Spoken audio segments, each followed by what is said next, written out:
Her phone was face down on the counter, but when it buzzed, the screen lit just enough for the preview to show. I can't stop thinking about last night. Just those 8 words. I froze halfway to the fridge. The words didn't make sense, not in the rhythm of our life. They didn't fit the way she usually texted anyone: blunt, quick, functional. This one read like it was meant to land softly, deliberately, like a pebble dropped into still water. She was in the shower upstairs. The sound of water masked everything else, so the house felt strangely private, like the walls themselves were holding in the heat of the secret I just glimpsed. I didn't touch the phone, not because I didn't want to, but because I noticed something I'd never seen before: a lock screen code.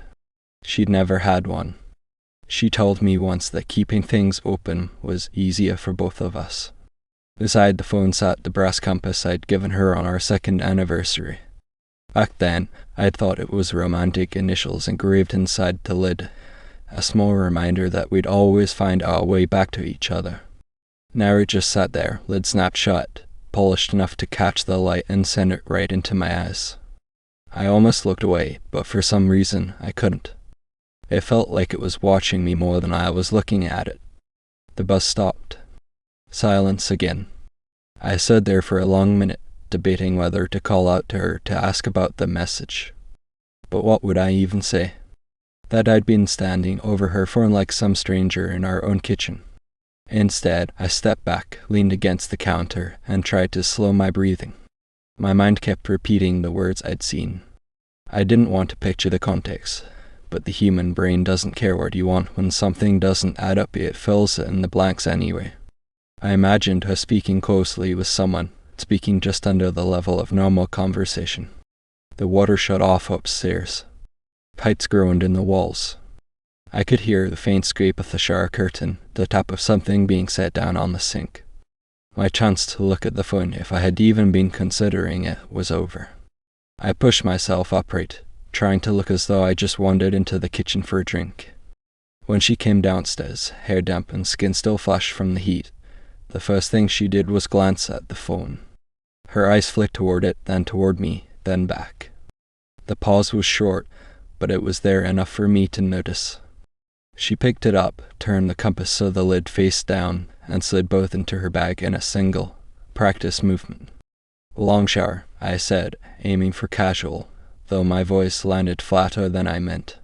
She smiled faintly, the kind of smile you give a stranger holding a door open, and murmured something about needing to think.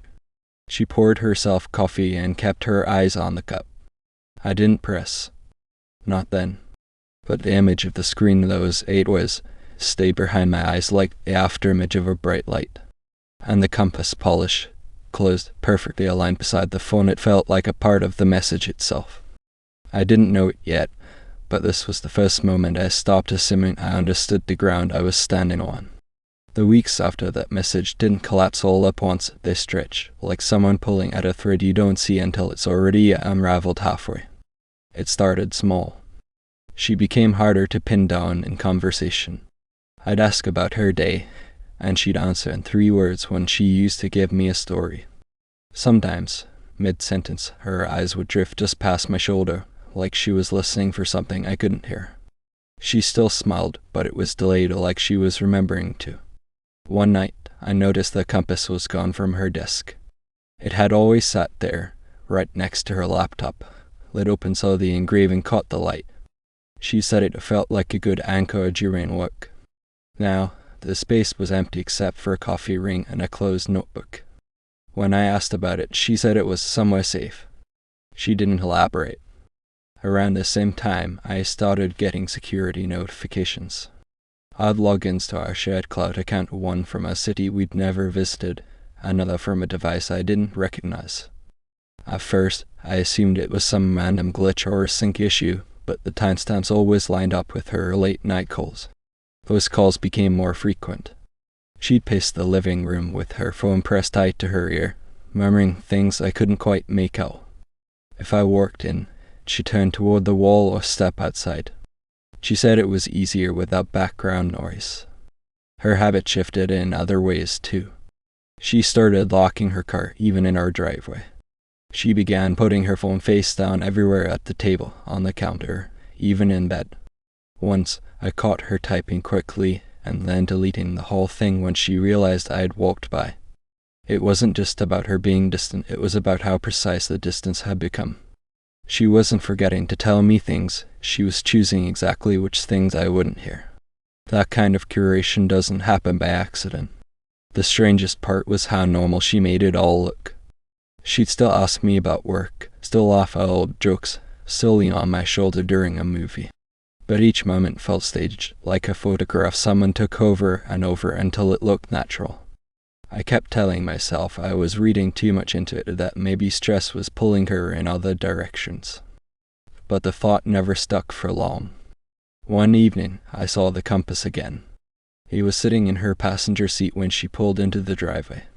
She didn't know I was watching from the window. She took it out of her bag, held it in her lap for a moment, then tucked it into the glove compartment before coming inside. She kissed me hello, asked about dinner, and never mentioned why she'd been sitting in the car with the engine off. I didn't ask, but I carried that image with me, the closed lid, the faint reflection of her face in the brass like a bookmark in a story I didn't want to read but couldn't stop tending toward. The logins had doubled. I started keeping screenshots telling myself it was just in case. In case of what, I wasn't ready to answer. But the line between suspicion and certainty was getting thinner, and she seemed to be working it without looking down. And in the background, the compass kept reappearing in odd places, like it was tied to whatever this was, something I could sense moving under the surface, even if I couldn't name it yet. It happened on a Tuesday, the kind of day that doesn't try to stand out. I'd wrapped up work early and decided to surprise her with takeout from the little Thai place she liked. When I opened the front door, I heard her voice from the kitchen. Low. Urgent. I stopped just inside the hallway. He can't know yet. The words were sharp enough to hold me in place. There was a pause, then a soft laugh, nervous, not amused, followed by, "No, it's fine. Just not yet." Another pause. "I'll handle it." My hands tightened around the takeout bag. I stepped forward just far enough to see her through the doorway.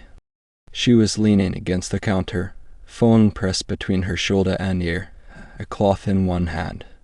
She was polishing the brass compass. The lid was open, and she traced the engraving with her thumb while the other person spoke. I couldn't hear their voice, but her expression shifted as she listened, eyebrows pulled in, lips pressed together, the way she looks when she's trying to steady herself. When she noticed me, her body flinched, not a full jump, but enough for me to catch it.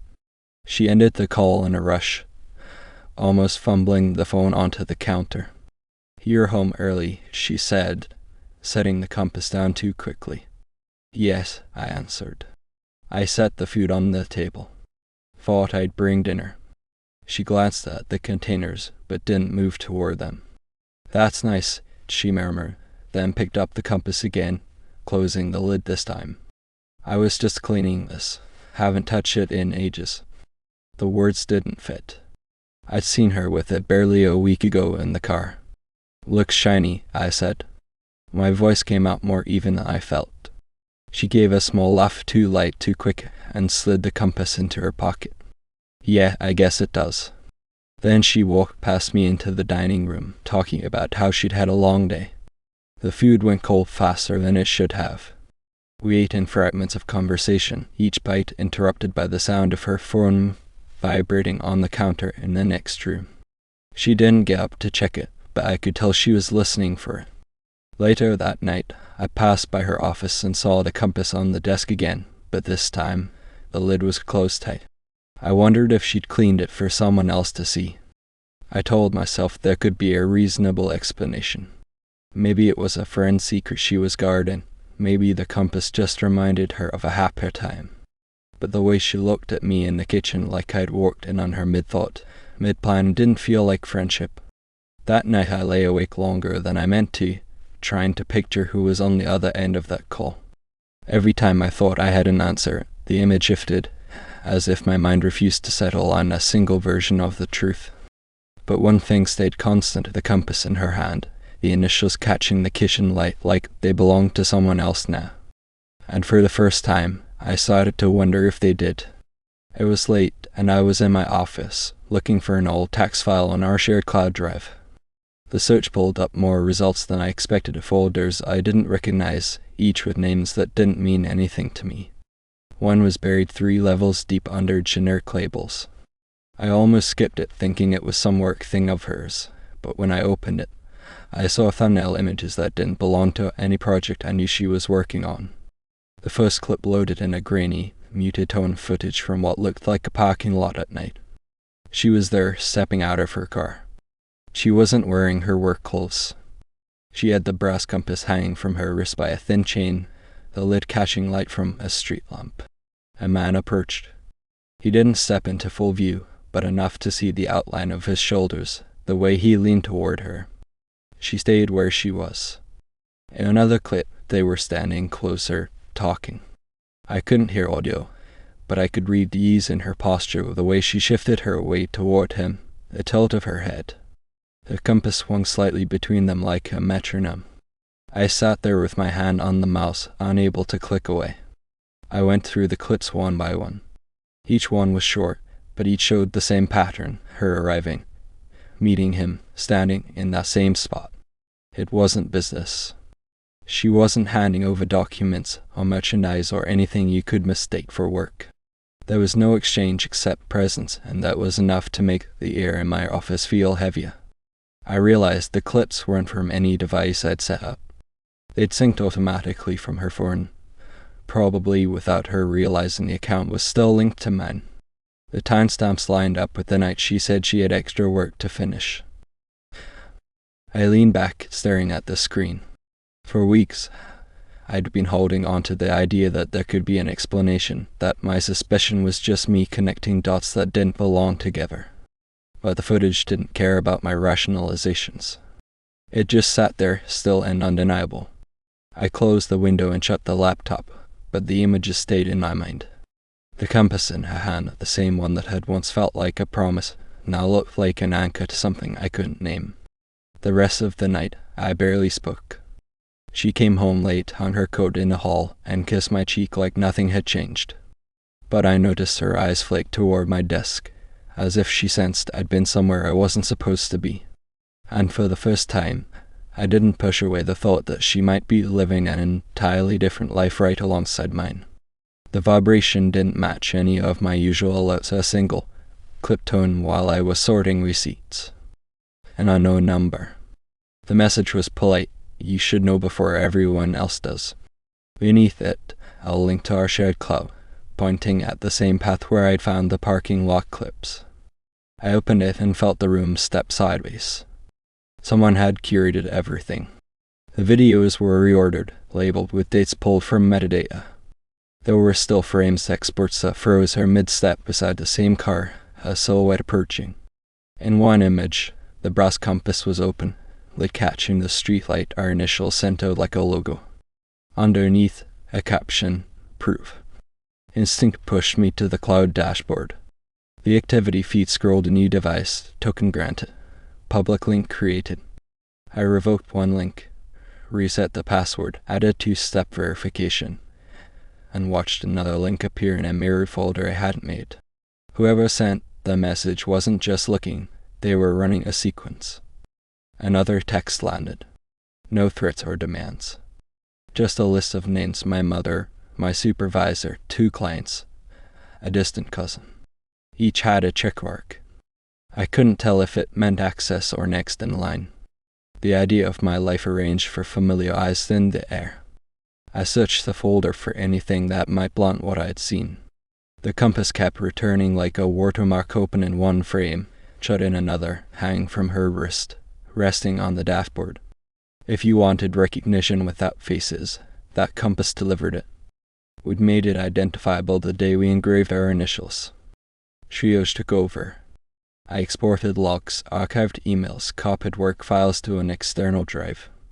Then I checked a platform we barely used and found a draft album already assembled. The title was tidy, clarity. Inside sat the same images, descriptions prefilled, sizes set for sharing. The author line pointed to our joint account. It wasn't mine. The house was quiet except for a faucet's slow tick. I listened for her cart anyway. Instead of pacing, I sat and kept hunting for the lever that would stop the release. A calendar tag sat on the album like a fuse, scheduled for tomorrow morning, early enough to beat coffee. I deleted it and watched a new schedule appear under a different name. Whoever had access treated my fixes like speed bumps. My phone buzzed again. "This isn't about hurting you," the unknown number wrote. "It's about truth." The text didn't try to persuade. It read like a status update, as if I were an obstacle to route around while distribution finished its work. I opened the final still. She was in profile, the compass open in her palm. The lid threw a thin arc of light across her wrist, making the frame look clinical. No one needed context. Repetition had already done the convincing. I thought about calling her, asking for a version of events that could outrun the cue. I couldn't find words that didn't sound like I was asking evidence to change shape. So I locked down what I could delete on every account, fresh passwords, back up to an email I hadn't used in years. When I stood, the room felt colder. On the kitchen table, the compass sat where she'd left it, lid closed. I picked it up, the hinge clicked before it opened. Our initials looked undisturbed. I set it back with the lid facing the window, and for a second the glass threw my reflection over the engraving. Morning would come too quickly. And with it, an audience. Paperwork, not the threat of an audience, turned out to be the sharpest edge. Plain fonts, bright headings, signatures that looked almost like mine. Near midnight, I logged into the bank and found alerts I'd skimmed past while dealing with the cloud mess. Profile updated, the Y confirmation, the ownership change pending review. Insecure messages, a PDF waited, transfer authorization e-signed. My name sat above an angled script trying to impersonate my hand. The first letter leaned right. The leap in my last name climbed too high, like someone tracing from memory. Below, an embedded selfie showed her at our dining table, holding her license beside her face. In the corner, almost cropped out, the brass cups flashed on the tabletop, lid open like a witness. I called the number in the header. A comm rep verified me and read the activity to small test transfers, then a larger move to a clearing account called an off-you holding. The recipient was new, approved by both owners. Identity checks passed. I said I hadn't approved anything. She repeated my sentence for the record, then opened a fraud case. There was more. A beneficiary change on a small brokerage sub-account, the fund we treated like weatherproofing. A retitle request for the car she mostly drove, by digital notary. The e-notary still frame caught the edge of our kitchen clock and, again, a glint from the compass lid near her wrist. A copied version of my signature looked closer, this time practiced smoothing the guesswork. While the bank queued documents to my inbox, I checked the county recorder portal. A draft sat in the queue, transfer of my interest in a storage unit we'd rented when we moved. Authorization, my name electronically signed, witnessed remotely. This wasn't random. It was incremental and, until now, effective. The attachments arrived. Each justification wore responsible language, consolidation, streamlining, updated contact info. In a no-fill she'd written, "My husband travels and asked me to handle it." I heard our past conversations were packaged into paperwork, familiar phrases turned into leverage.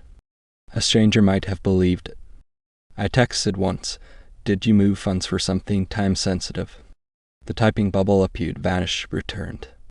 "Just fixing some account issues," she wrote, a cheerful emoji flattening on the screen. "You always say our systems need cleanup."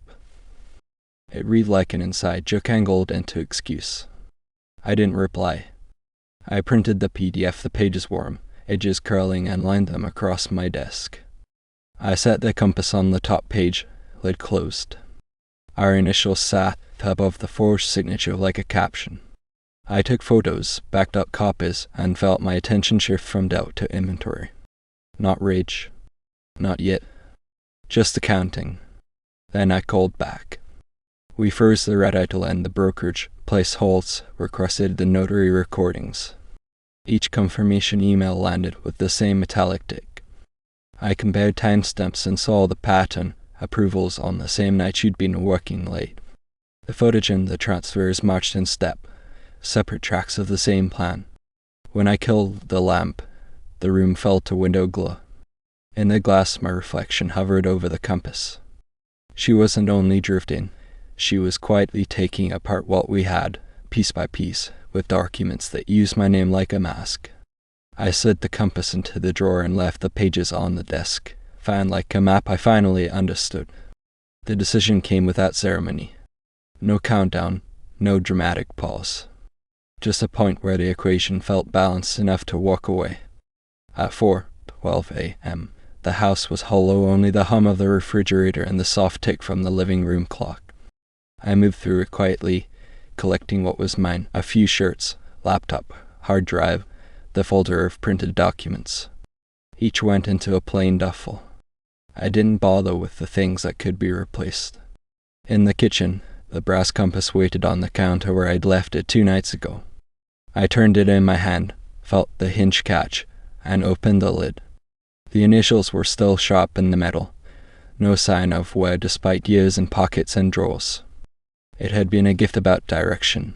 Now it felt like a fixed point I no longer needed. I set it back down, lid open this time, angled toward the spot where she usually dropped her keys. No note. Words would only invite a reply. Silence would hold longer. I pulled my wallet from the drawer and removed the shared credit card, leaving it beside the compass.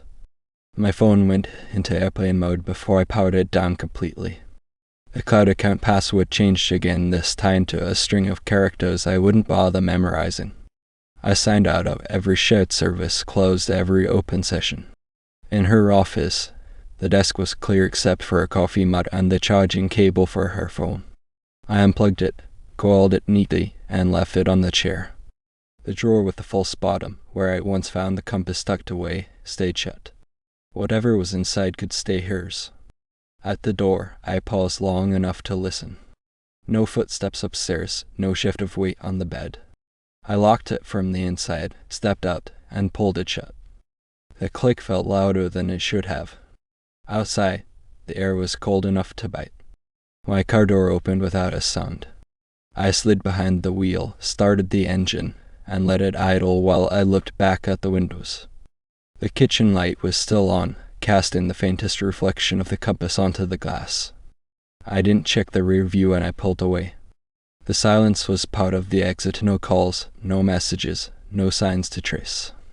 If she wanted to know where I'd gone, she could look at the counter and find her answer in brass and empty space. By the time the horizon lightened, the house was 2 counties behind me. I stopped at a rest area, sipped burned coffee from a paper cup, and felt the phone vibrate in my bag. I didn't open it. Whatever words she'd chosen, they were for a different version of me, the one who still lived under that roof. That version had stayed behind. The road ahead was blank in the best way. I drove on without marking the spot where this chapter ended. The compass would do that for me, sitting there under the morning light, telling her nothing and everything at once.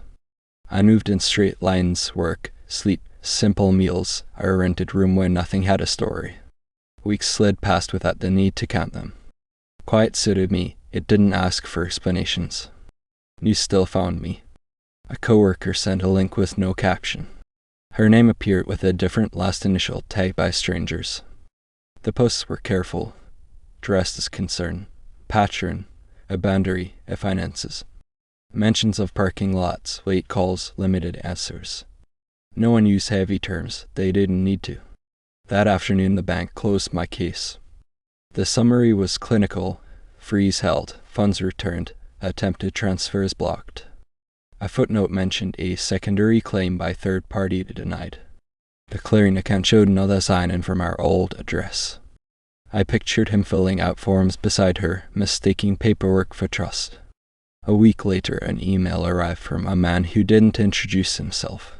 His subject line was my last name. He found duplicates in his storage. His device had started syncing to folders labeled with our initials. When he asked, she said I was overly involved and that I had set things up to make her look careless. He attached screenshots and ended with, "I think I'm seeing what you saw." I archived it and muted the thread. Her profile shifted. Captions got busy, then defensive. She posted throwbacks smiling at a roadside overlook, the brass compass open in her palm. In one clip she shut the lid with a small flourish and typed something about direction. Comments slid from sympathy into Christians.